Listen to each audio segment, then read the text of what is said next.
बिस्मिल्लाहिर्रहमानिर्रहीम। अस्सलाम वालेकुम नाज़रीन, मैं हूँ आपकी होस्ट सैयदा नजम ज़हरा और आप देख रहे हैं मेरा यूट्यूब चैनल। उम्मीद करती हूँ कि परवरदिगार आलम के फजलो करम से आप अपनी फैमिली के साथ खैर आफियत से होंगे। नाज़रीन, दुनिया है ये और इस दुनिया में कैसे कैसे तजर्बात होते हैं, कैसे कैसे वाक़यात सामने आते हैं और इंसान के कैसे कैसे इम्तिहान होते हैं। आपको याद होगा कि कुछ रोज़ कबल एक बच्ची बाजियाब हुई थी, 2 महीने से लापता थी। उसके लिए उसकी वालदा दर-दर की ठोकरें खा रही थी, ना सिर्फ़ दर-दर की ठोकरें अपने शहर में खा रही थी बल्कि अपनी मेहनत की कमाई जो उन्होंने घर में लोगों के यहाँ खाने पका के एक-एक तिनका जोड़ के रिक्शा लेके अपने बेरोज़गार मियाँ को दिया था। उस रिक्शा को बेच के वो अपनी बच्ची की तलाश में पिंडी, लाहौर और कहाँ-कहाँ मारी-मारी फिरी और फिर सब जगह से मायूस होके जब वो मैडम शैला रज़ा से मिली और मैडम शैला रज़ा ने कोशिशें की, वज़ीर आला पंजाब से बात की, आईजी पंजाब से बात की, तब कहीं जाके 2 दिन के अंदर-अंदर उनकी मग़वी बच्ची जो है वो बाजियाब हुई। लेकिन अब इस कहानी में एक नया ट्विस्ट आया है। वो ट्विस्ट क्या आया है कि इंतहाई दुःख के साथ हमें आपको बताना पड़ा है कि उम्मे हबीबा की वालदा जो बेचारी घरों में काम करती हैं, मेहनतकश हैं, अपनी बच्चियों को आगे पढ़ाना चाहती हैं, उनका अच्छा मुस्तक़बिल देखना चाहती हैं, उनके सर का साहिबान, उनके सर का ताज, उनका शौहर जो है वही गद्दार हो गया और वो चंद टकों के पीछे उसने अपनी बेटी का सौदा कर दिया। क्या तफ़सीलात हैं, आइए हम जानते हैं। उम्मे हबीबा की वालदा रीमा हमारे साथ मौजूद हैं, हम उनसे तमाम तर तफ़सीलात आपके साथ शेयर करेंगे। अस्सलाम वालेकुम भाभी। जी वालेकुम सलाम। कैसी हैं आप? ठीक है? अल्लाह का शुक्र। भाभी के साथ में क्या आपके हुआ? साथ में क्या हुआ? तो आप हमें थोड़ी आप हमें तफ़सीलात थोड़ी बताइए। तफ़सीलात बताइए। जी। देखें, राब्ते तो मेरे शौहर के शुरू दिन से थे उनके। जब वो लोग अलग-अलग नंबरों से फ़ोन करते थे, तो ये नंबर मुझसे ले लेते थे, तो ये कहते थे मैं बच्ची से बात करूँगा, बेटी से बात करूँगा, तो मुझे दे। तो मैं इनको सारे नंबर देती रहती थी।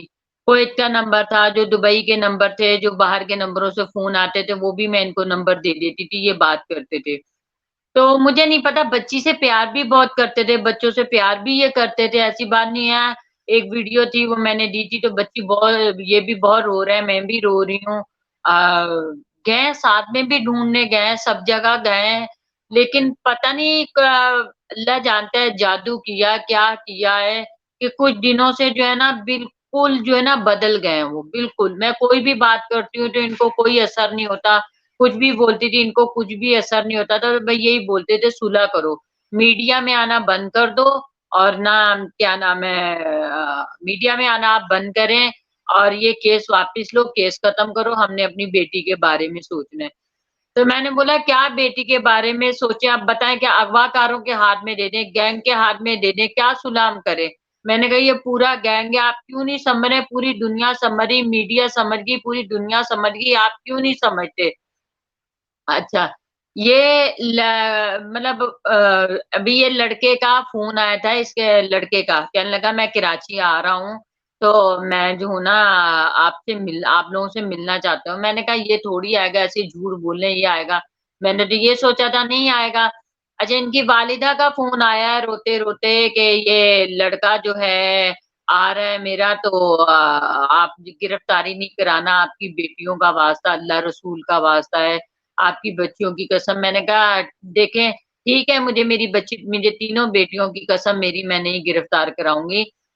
तो मैंने कहा ये आएगा थोड़ी, ऐसे ही ये लोग शायद मुझे पागल बना रहे हैं, नहीं आएगा। तो अगले दिन पता चला है कि ये लड़का जो है ना कराची पहुँच गया। कराची, हम मुझे नहीं पता था कराची पहुँच गया। मेरे शौहर ने ये बोला है कि ना मैं सुबह कह रहे मैं बर्फ लेके आ रहा हूँ। मैंने कहा ठीक है, ये बर्फ लेने गए, बर्फ लेके आए, सुनो दुपट्टा ले लो, अब्दुल्ला आया है। मैंने बोला कौन-सा अब्दुल्ला? बोले लाहौर वाला। मैंने बोला अच्छा, गुस्सा तो मुझे बहुत आया था, दुःख था, लेकिन मेरे शौहर ने मुझ पे इतना प्रेशर दिया था, इतना समझे मेरा आधा दिमाग खत्म कर दिया था इन लोगों ने। आधा दिमाग सुन्न हो गया था, बातें कर के, सुना-सुना के, रवैया सही नहीं था। आप उस दिन मुझे कह रही थी ना कि आपकी बच्ची से मुलाकात हुई थी, तो आपने पहले दिन मुझसे बात करी, तो आप बहुत अच्छा मुस्कुरा रही थी, आप बात कर रही थी। तो अगली दफ़ा जब मैंने बात करी तो बहुत ज़्यादा मैं सीरियस थी, तो मेरे ज़हन पे यही टेंशन थी। मेरे शौहर ने बहुत ज़्यादा प्रेशर मुझ पे डाला था, तो मैं बहुत ज़्यादा परेशान थी। ایک دھیان میرا بچی کے کیس میں، بچی کی طرف، ایک دھیان میرا ادھر ادھر. اچھا پھر یہ لڑکا گھر آیا، میں نے بریانی بنائی ہے، میں نے بریانی بنائی، شیر قورمہ بنایا. میں نے بولا ٹھیک ہے بیٹا تم کھانا وانا کھاؤ، کھانا وانا کھا کے تم جا کے اب گرفتاری دینا اپنی. میں نے کہا آپ گرفتاری دینا، گرفتاری دے کے آپ اپنا وکیل کرو، وکیل کر کے آپ جو ہے نا کورٹ میں کیس لڑو، جو قانونی کاروائی آپ وہ کرو. انہوں نے بولا ٹھیک ہے. یہ لڑکا رات کو چلا گیا. اب صبح پتہ نہیں 8 بجے یا 9 بجے کب کا آیا تھا گھر میں مجھے نہیں پتا. اب میرے جو شوہر ہے نا، میں جب صبح اٹھی ہوں بچیوں کے کمرے میں سو رہی تھی، 9 بجے اٹھی ہوں، تو انہوں نے بولا ہے سنو دوپٹہ لے لو عبداللہ. میں نے کہا یہ کیوں آیا؟ مجھے بہت غصہ آیا تھا، بہت زیادہ غصے میں تھی. تو میں نے آئی او کو فون کیا، میں نے آئی او کو بولا دیکھیں یہ ملزم عبداللہ آیا ہوا ہے، آپ ان کو گرفتار کریں. تو آئی او نے کیا بولا کہ میں جو ہے نا گاؤں آیا ہوں تو میں کیسے گرفتار کروں. تو میں نے بولا آپ دوسری پولیس کو بتائیں، دوسری پولیس گرفتار کرے گی. تو آئی او نے بولا ٹھیک ہے میں آپ کو بتاتا ہوں. میں نے 1.5-2 گھنٹے انتظار کیا، آئی او کا فون نہیں آیا. پھر میں نے ہمارے وکیل کو فون کیا، ہمارے وکیل نے جو ہے نا ہمارے بڑے وکیل، ان سے ہم نے الطاف کوسو صاحب کو بولا، بولے آپ نے ایسے کیسے ملزم کو جو ہے نا گھر میں بٹھائے، گرفتار کرائے ان کو. تو پھر میں نے چھوٹے وکیل کو فون کیا، چھوٹے وکیل نے آئی او کو فون کیا ہے کہ یہ ملزم ان کے گھر میں بیٹھا، گرفتار کریں. میرے شوہر کو پتہ نہیں فون آیا یا اس عبداللہ کو آیا، میں دوسرے کمرے میں تھی. تو ان کو پتہ چل گیا کہ یہ مطلب عبداللہ گھر میں بیٹھا ہوا. یہ دونوں کچھ نہیں لیا، کچھ بھی نہیں لیا. میرے شوہر نے سمجھے چپل پہنی، چابی لی اور چلے گئے. اور پرسوں سے ابھی تک کچھ نہیں پتا یہ کہاں ہے کہاں نہیں، مجھے نہیں پتا یہ کہاں چلے گئے. اچھا ان کے والد صاحب نے ایک بات کری کہ آپ کی بیٹی جو ہے، مجھ سے نہیں، سوری، ذہن کام نہیں کر رہا نا ٹینشن کی وجہ سے، بہت زیادہ پریشانی ہے. تو لڑکے نے مجھے بتایا ہے کہ میرے ابو مجھے کہہ رہے تھے کہ حبیبہ مجھے اتنی پسند آئی ہے یہ لڑکی، اس لڑکی کا مجھ سے نکاح پڑھوا دو، تمہیں کتنے پیسے چاہیے، یہ لڑکی مجھے دے دو، میں اس سے نکاح پڑھاؤں گا، یہ مجھے بہت لڑکی پسند آئی ہے، اس سے میں نکاح کرنا چاہتا ہوں. اس بندے نے، اس کی عمر ہے کم سے کم وہ 50-60 سال کا آدمی ہے، نانا کی عمر کا، جو بچی سے نکاح کرے گا. پھر میں نے لڑکے سے یہ پوچھا کہ آپ بتاؤ آپ کہاں کہاں رہتے ہو، کتنے کتنے سال آپ رہے ہو. کہنے لگا ہم لوگ جو ہے نا 3 سال پنڈی میں رہے، لاہور میں پتہ نہیں 2 سال 3 سال، کیونکہ بہت شہروں کا اس نے مجھے بتایا کہ وہاں رہے. ہم جو ہے نا کچھ سال ہم پشاور میں رہے، 1-1.5 سال ہم نوشیرہ رہے، ہم لوگ ملتان میں کچھ سال رہے، اور ہم لوگ جو ہے نا وہاں پہ فیصل آباد میں ہم لوگ رہے، لاہور میں رہے. مطلب ایک جگہ نہیں تھی ان کی، الگ الگ شہروں میں یہ لوگ رہتے ہیں. اچھا لڑکے نے یہ بھی بولا ہے کہ پنڈی میں نے ایک لڑکے کی ٹانگ میں گولی ماری تھی، میں نے گولی ماری تھی تو میرے پہ وہاں پہ بھی کیس چل رہا ہے، تو میں پنڈی جب بھی چھوڑ کے وہاں سے بھاگ کے آیا. یہ تو انتہائی خطرناک اور گمبھیر صورتحال ہے کہ ایک تو گینگ کا لڑکا جس نے آپ کی بیٹی کو پھنسایا گیم کے ذریعے، انٹرنیٹ کے ذریعے، اور اب اس کا جو باپ ہے، جو تقریباً ہم نے اس کی تصویر ناظرین پہلے بھی لگائی تھی، اب بھی ہم آپ کو دکھائیں گے کہ وہ کم سے کم کتنے سال کا بتا رہی ہیں، 65 سال کا بتا رہی ہیں، اور اس کی ہاں شاید 60-65 سال کا ہوگا، مجھے اندازہ نہیں، بہت زیادہ عمر ہے. آپ لوگ تصویر دیکھیے گا اندازہ ہو جائے گا. اچھا میرے شوہر کو پیسوں کی آفر کری گئی ہے، میرے شوہر کو یہ بولا گیا ہے کہ ہم آپ کو کاروبار کرا کے دیں گے 10 لاکھ روپے کا، آپ یہ کیس ختم کرو. تو میرے شوہر اسی میں مان گئے. میں نے کل پرسوں صبح اپنے شوہر سے پوچھا آپ کر کیا رہے ہیں، مجھے بتائیں تو صحیح. کہنے لگا یہ جو نیچے پوشن خالی ہے وہ بھی تو مالک مکان نے کرائے پہ دینا، وہ ہم حبیبہ کو دے دیتے ہیں، ان کے جو فیملی وہ پوری آگے یہاں رہے گی اور ہم لوگ یہیں رہتے رہیں گے اور بچی ہماری نظر کے سامنے ہوگی. تو میں نے ان کو بولا کہ آپ کو کیا پتا اگر راتوں رات آپ کی بچی لے کے غائب ہو جائیں، کہیں چلے جائیں، تو آپ کیا کر لیں گے، کیا کر سکتے ہیں. تو بولے وہ پھر جب دیکھی جائے گی اللہ، یہی اس کے علاوہ اور کوئی راستہ نہیں، میں بچی کی خوشی چاہتا ہوں. تو میں نے کہا آپ بچی کی خوشی چاہتے ہیں تو میں زندگی چاہتا ہوں، میں زندگی بچی کی چاہتی ہوں، پوری زندگی کا مسئلہ ایک دن کا مسئلہ نہیں ہے. تو بس نہیں مانی، یہ پیسوں کے لالچ میں آ گئے اور انہوں نے خرید لیا، وہ لے کے عبداللہ چلا گیا. ابھی تک مجھے کچھ نہیں پتا. جاتے جاتے یہ ضرور بول کے گیا ہے کہ چلو ہم لوگ لاہور چلتے ہیں، بھائی یہ بات بولی انہوں نے. اچھا یہ بتائیے کہ جب آپ نے آئی او کو کال کی اور ईद के दूसरे दिन, जिस दिन दोबारा वो आपको घर में नजर आया, आप सो के उठी हैं, तो क्या आईओ या पुलिस का कोई एक बंदा भी आया उस बंदे को गिरफ्तार करने के लिए? नहीं आया, परसों की बात है, शायद तीसरा दिन था ईद का, तीसरा दिन था ना परसों। हाँ, परसों मैंने फोन किया, कोई नहीं आया, ना उन्होंने दोबारा फोन किया, कोई भी नहीं आया। उन्होंने बोला ठीक है मैं भेजता हूँ, किसी को नहीं भेजा, नहीं आया, कोई भी नहीं आया।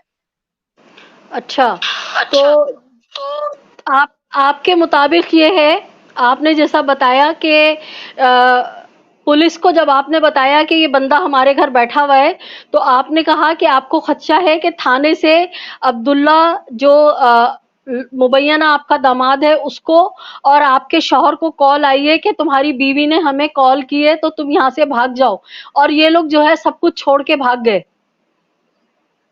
ऐसा ही हुआ है, ऐसा ही हुआ है। मेरी बच्ची छोटी वाली दूसरे कमरे में बैठी हुई थी तो कहने लगी मम्मा इनको फोन आया है किसी का, और इन्होंने फोन सुना है, शायद इनके पापा को ही आया है। लाबा बता रही थी, कह रही पापा को फोन आया कि मुलजिम अब्दुल्ला आपके घर में बैठा हुआ है, और पापा ने उसके कान में कुछ बोला और ये लोग जल्दी जल्दी भागे। नाजरीन, आप देख सकते हैं कि हमारी सिंध पुलिस का किरदार क्या है कि बजाय इनको प्लेट में रख के एक चीज़ मिल रही है, खातून फ़ोन करके बता रही हैं कि मेरे घर में मुलजिम मौजूद है, तुम जल्दी से आ जाओ। पहले तो आईओ साहब ड्रामा कर रहे हैं कि मैं गांव में हूँ, गांव में है तो थाने में कोई तो होगा, कोई तो रिस्पॉन्सिबल बंदा होगा जिसको आप भेज सकते थे, लेकिन आपने वो नहीं किया। उसके बाद जब अल्ताफ खोसो साहब ने फ़ोन किया और दूसरे छोटे वकील ने फ़ोन किया, थोड़े से प्रेशराइज हुए तो उल्टा इस मजलूम औरत की मदद करने के बजाय पुलिस ने आगाह कर दिया मुलजिमान को कि तुम अपनी जान बचा के भाग जाओ, हम तकरीबन आधे घंटे में आएंगे। नाजरीन, जिस तरह फिल्मों में आपने देखा है ना कि पुलिस हमेशा आखिर में आती है, तो वही सीन यहाँ पे नजर आ रहा है। तो और आप ये देखें कि कितना नफ्सा नफसी का दौर है, कितना बुरा जमाना है कि खून के रिश्ते ही सफेद हो जाएं। वो बाप जो उस बच्चे को जन्म देने वाला है वो अपने नशे की खातिर 10 लाख में अपनी बच्ची का सौदा कर रहा है, उस शख्स से सौदा कर रहा है जो अपनी जबान से बता रहा है कि बच्ची के ऊपर मेरे बाप की नियत आ गई है, मेरा बाप कह रहा है कि इसको मुझे दे दो और मैं जो हूँ इससे शादी करूंगा। तो ये बात सुन के भी क्या उस शख्स को गैरत शर्म नहीं आई?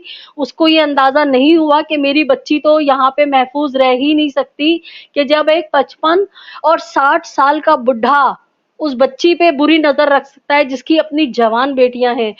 भाभी, ये तो बड़ी खतरनाक सूरत हाल आपने बताई है, इससे तो मेरे रोंगटे खड़े हो रहे हैं और यकीनन हमारे सुनने वाले जो हैं वो भी बेहद परेशान होंगे कि ना सिर्फ आपकी बच्ची उस शख्स के जो शक्ल से ही हमें क्रिमिनल लग रहा था, जिस तरह से वो वीडियो में उसको मार रहा था और उसके ऊपर पूरी इतनी मन भर की औरतें चढ़ के बैठ रही थी उस बच्ची के ऊपर, और अब उसका ये मुबैना ससुर जो है वो उस पर गंदी नजर रख रहा है। ये तो आपकी बच्ची को लगता है कि कोयत में सुना है कि बहुत ज्यादा पैसे दिए जाते हैं, ये तो आपकी बच्ची को सीधा सीधा लग रहा है आगे कोयत में जाके फरोख्त कर दिया जाएगा। तो आपने क्या किया उसके बाद? अभी मैं बहुत ज्यादा परेशान हूँ। आज मैडम शैला रजा से हमारी मुलाकात हुई थी तो उन्होंने बोला आप परेशान नहीं हो, ये केस सब आप ही लड़ेंगी, मुद्दई आप ही होंगी। हमारे वकील ने भी बोला आप परेशान नहीं हो, हम आपके साथ हैं। तो अभी परसों पता चलेगा, आप देखें, आप दुआ करें अल्लाह मालिक। और अगली पेशी का भी कुछ नहीं पता, परसों ही मुझे अगली पेशी का पता चलेगा, क्योंकि बच्ची का मेडिकल नहीं आया ना। जब तक मेडिकल नहीं आ जाता तो जब तक अभी कुछ भी नहीं हो सकता। और पुलिस ने ये बोला था कि 20-22 दिन में जो है ना मेडिकल आता है। लेकिन मैं बहुत ज्यादा परेशान हूँ, पता नहीं क्या होगा। अब तो मैं बिल्कुल अकेली हो गई हूँ और मैंने मकान शिफ्ट किया है। लेकिन रात को जब मैंने सामान उठाया मुझे बहुत दुख हुआ, घर का सामान उठा के। एक एक चीज मैंने बहुत मेहनत से बनाई थी, एक एक चीज मैंने बहुत मुश्किलों से बनाई थी। आपको पता है औरत घर बहुत मुश्किलों से तिनका तिनका जमा करके इंसान अपना बनाता है। जब मैंने सामान उठाया था तो मैं रो रही थी, मेरा वहां से आने को दिल नहीं चाह रहा था। मेरी बहनों ने बोला आप चले यहाँ से, हमें डर लगता है, तुम फोन नहीं उठाती, हम खौफ में आ जाते हैं ना। तो मैं इसीलिए वहां से आ गई कि मेरी जान को भी खतरा है, ये लोग नशे और मेरी बेटियों को भी मुझे खतरा है, तो बस इसलिए मैं आ गई।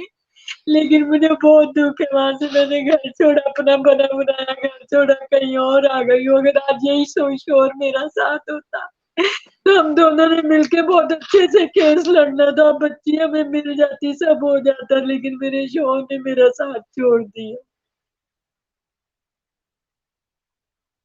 بالکل اللہ تعالیٰ بیٹی دے نصیب اچھا کرے، اللہ تعالیٰ سب کی بیٹیوں کا نصیب اچھا کرے بس۔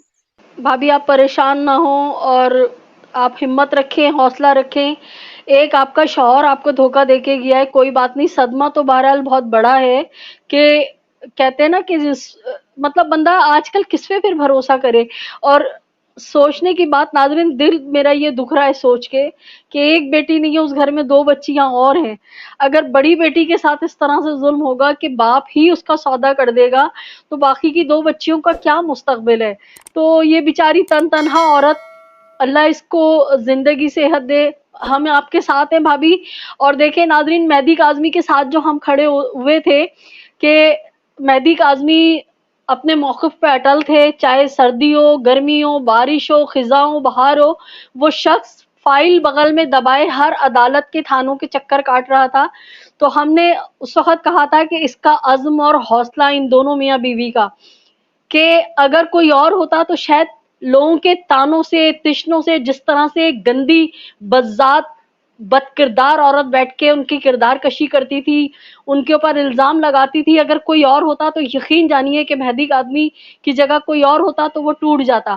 لیکن مہدی کاظمی کی استحکامت کو سلام ہے، اور آپ نے دیکھا کہ جو ہم نے ان کے لیے کہا تھا، وقت ان تمام چیزوں کو ثابت کر رہا ہے کہ آپ دیکھ لیں کہ باپ ایسے بھی ہوتے ہیں بے غیرت جو چند ٹکوں کے پیچھے اپنی بچیوں کا سودا کر دیتے، جو 10 لاکھ روپے جو خود اپنی بیوی کی کمائی کا رکشہ بیچ کر 7 لاکھ روپے بیچ کے گیا ہے، اور اس کو 10 لاکھ میں ایسی اس کی آنکھوں میں چمک نظر آ رہی ہے، اس کو یہ نہیں نظر آ رہا ہے کہ اس کی بیٹی کے ساتھ کیا ہونے جا رہا ہے۔ تو بھابھی آپ بالکل نا امید نہ ہوں، میڈم شیلا رضا کی پوری ٹیم، تمام وکیل اور ہم سب آپ کے ساتھ ہیں، اور اس وقت تک آپ کے ساتھ کھڑے ہیں جب تک آپ بخیر و خوبی اپنی بیٹی کو درندوں کے، وحشیوں کے چنگل سے نہیں بچا لیتی، کیونکہ اس بچی کا بچانا بہت ضروری ہے، کیونکہ آپ کی 2 بیٹیاں اور ہیں۔ اسی طرح استقامت سے لڑتی رہیے، اللہ تعالیٰ آپ کے ساتھ ہے، کوئی آپ کے ساتھ ہو نہ ہو، اللہ کی قوت آپ کے ساتھ ہے، کیونکہ آپ ایک نیک جذبے سے جو ہے وہ لڑی ہیں۔ تو ناظرین، آپ نے ام حبیبہ کی والدہ کی تمام بات سنی، اور انتہائی دکھ ہو رہا ہے، اور آپ نے دیکھا کہ میرا بھی دل کٹ گیا، اور مجھے جو ہے رونا آیا باقاعدہ کہ کس طرح کے لوگ اس معاشرے میں ہیں۔ امید کرتی ہوں کہ ام حبیبہ کی والدہ کا ساتھ آپ اور میں بالکل بھی نہیں چھوڑیں گے، اور ہم مل کر اس مظلوم عورت کی داد رسی کریں گے، اس کے ساتھ اس کی تینوں بچیوں کی حفاظت کے لیے ہم اپنا حصہ ڈالیں گے۔ تو جڑے رہیے میرے ساتھ اسی طرح، اور میرے وہ نئے آنے والے جنہوں نے اب تک میرے چینل کو سبسکرائب نہیں کیا ہے، ان سے درخواست ہے کہ میرے چینل کو سبسکرائب کیجئے، لائک کیجئے، کمنٹ کیجئے اور شیئر کیجئے۔ اگلے نئے اپڈیٹ کے ساتھ حاضر ہوں گی آپ کی خدمت میں، تب تک کے لیے اجازت دیجیے اپنی ہوسٹ سیدہ نجم زہرا کو۔ اللہ نگہبان، پاکستان زندہ باد۔